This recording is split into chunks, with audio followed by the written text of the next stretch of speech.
Hi, my name's Phil. I'd like to talk about politics, and in this video, as China and the US continue the escalation of their trade war, I'd like to discuss how Trump's lack of attention to detail has played right into China's hands, and how the EU needs to be wise to the opportunities presented to themselves.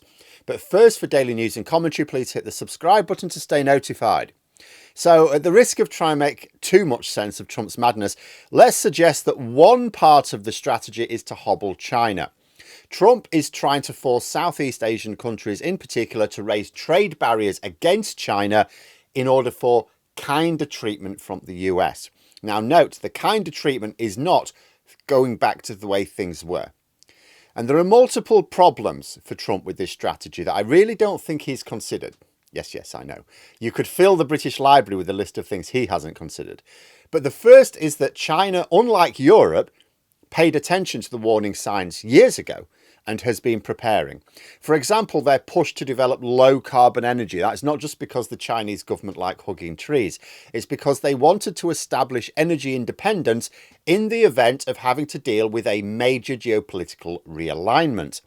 Much as Starmer wants the UK to develop green technology to reduce our reliance on fossil fuels, China has already made this move. There is a lot of renewable energy powering Chinese homes right now, which the climate denialists over here don't like talking about. Then there's food. China has spent the last few years working on deals with countries to make sure they can absolutely keep themselves supplied in the event of political strife with some of the more obvious candidates, with the USA being top of the list. In other words, China has spent years preparing for this trade war, not because they intended to start it, but because America has been threatening it for actually quite a while. And into the mix, you've got the fact that China is basically a dictatorship with a very compliant population. They can take way more privations than America can with Trump's trade war. America, big consumer population. As long as the Chinese government can make sure people have got access to, the things they need, they can ride this out. And they have been working on making themselves independent of American trade for a while, which is just as well because it's pretty much been cut off now. So Trump is not going to make China squeal with higher and higher tariffs against them. It hurts America way more than China. Incidentally, if you're wondering how high the tariffs are going to get, China have already said they're not going to raise them further. They consider that the current rate of 125% is effectively pricing America's goods out of their market now. And they will focus on other trade barriers until Trump backs down. And of course, China also believes that the 145% US tariffs on their goods effectively price them out of the American market as well, which is an interesting point to make as well. Note that by China saying, look, that the tariffs are putting them higher doesn't actually make any difference to trade. It would just be for show. They're indicating they're not interested in things just for show, unlike Trump, the great showman.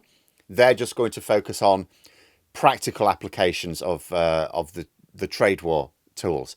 So China is taking the view there is effectively no trade with America anymore. So all Trump has left is attempting to turn other Asian countries against China.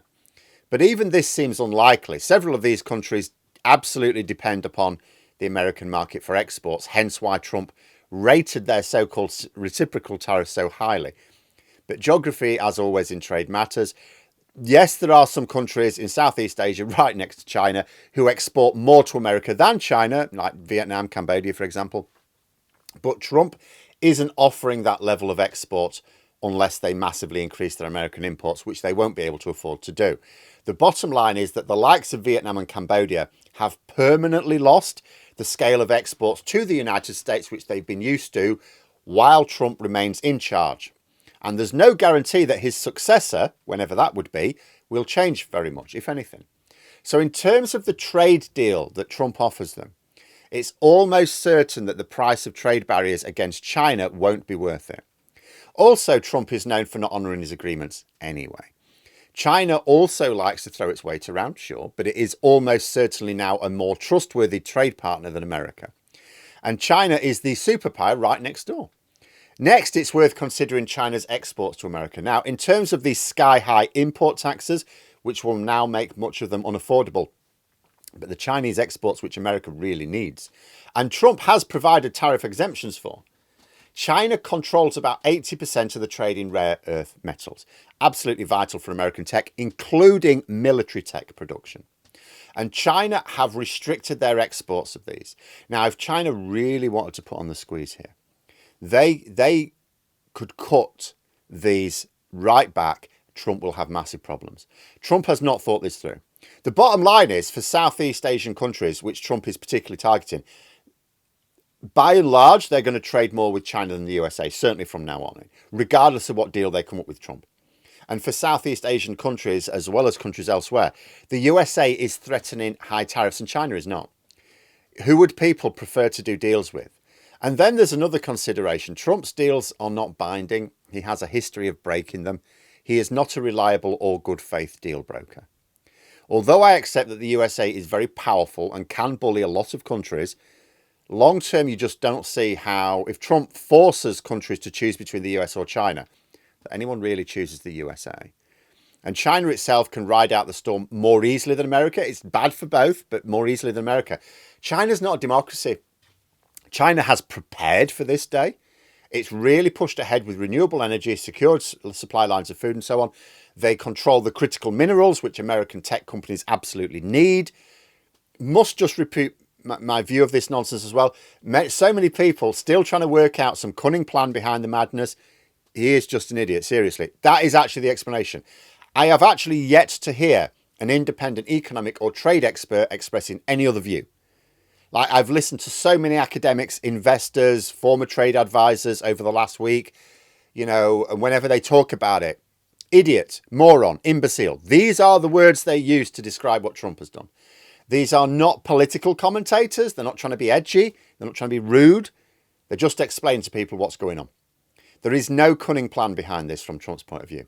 There was an imbecile who thought, just as he claimed, that he could get Americans to pay way more for their goods, whether it be higher import taxes or higher prices for American-produced goods, and convince them that actually it was foreigners paying it. Trump thinks he can just do deals with individual countries one by one, ignoring the trade networks which allow for more efficient production and lower prices for consumers. I mean, put it this way. In the UK, Liz Truss did mad shit, and people recognise that. They recognise she's an idiot. She's a loony, right? Trump is clearly dumber than Truss. So why do people think there must be a cunning plan where Trump is concerned, where they were quite happy to accept that with Truss it was just because she was mental?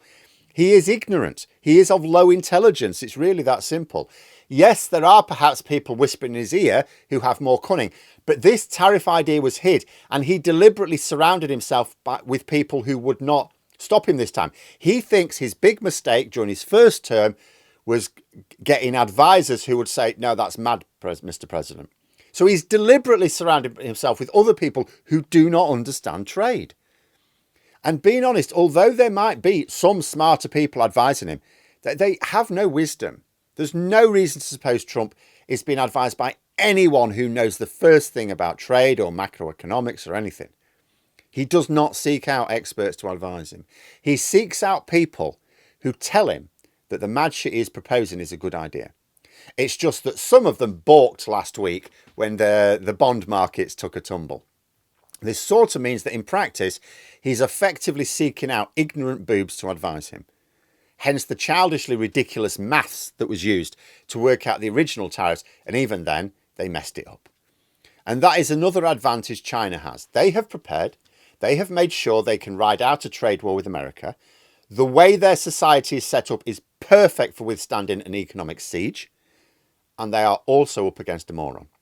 I heard someone say that in the White House, staff weren't watching a master playing chess. They were trying to stop him eating the pieces. The EU really needs to make sure that they have a plan to take advantage of this trade war between China and the USA, which could escalate to others later on as well, and offer a safe haven for others. China has already approached the EU with a view to cooperating on shaping the new economic system, which America no longer wishes to lead. It's very high-stakes stuff.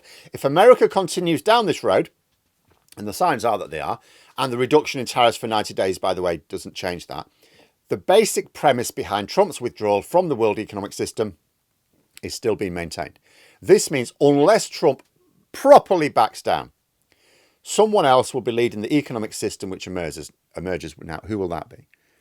Finally, it's worth just pointing something else out in terms of the geopolitics. Brexit was in part promoted and funded by the Russian state because it had been one of their foreign policy objectives to split the UK off from the rest of Europe politically in order to weaken Europe. So Brexit was a Russian foreign policy objective for like decades. Well, China sees America as a rival in the same way Russia has seen Europe. Only here, Trump has voluntarily split the USA off from its allies without really having to do anything at all. They are definitely looking to massively increase their power from this. But there we are. Those are my thoughts. Let me know yours in the comments below. If you've enjoyed the video, please click the like button and subscribe for further content. If you'd like to support the channel further, you can click the join button for memberships. Thanks for watching. And until next time, I'll see you later.